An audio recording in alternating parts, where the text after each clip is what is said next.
Some of the political ads that you're seeing on TV right now are misleading. These super political action committees are just flooding our airwaves with messages that are provably false. Foreign investigator Chris has dissected some ads attacking the 2nd Congressional District candidates, and Chris has this first part of his research in this Foreign Investigates Fact Check.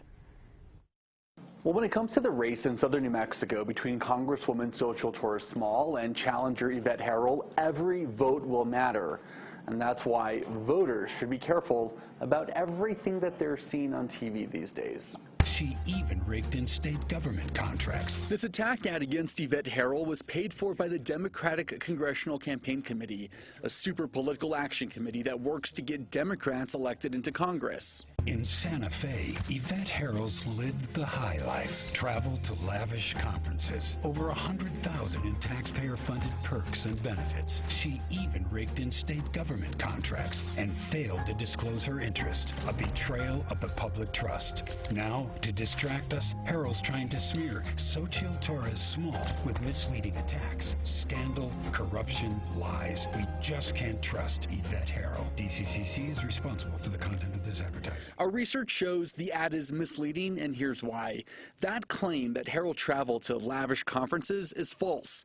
Herrell spent 8 years as a state legislator representing Alamogordo.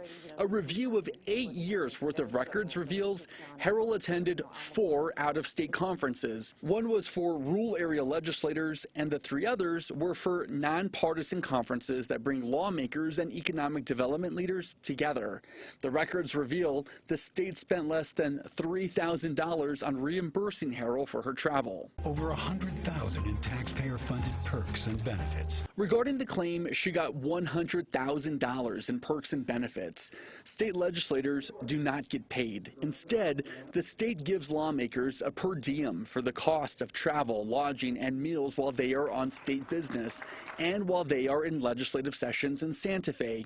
A review of the records shows Herrell roughly received about $11,000 a year from the state, a figure consistent with what other lawmakers receive for their public service. She even raked in state government contracts. This claim is easy to debunk as well. Before Herrell was a state lawmaker, Herrell's father, who owns real estate in Alamogordo, leased 2 of his buildings to the state of New Mexico. Yvette Herrell is a part owner of her father's real estate company, but according to Herrell's CPA, she is not involved in any day-to-day management or investment decisions of the partnership. CPA Ken Shaw wrote a letter explaining Herrell does not profit from these leases to the state. His letter states, the only funds which Yvette receives from this partnership is an annual disbursement to reimburse her for the tax she incurs on the partnership, income reported in her personal income tax return. And failed to disclose her interest. Herrell has been accused of failing to disclose her family's property to the Secretary of State.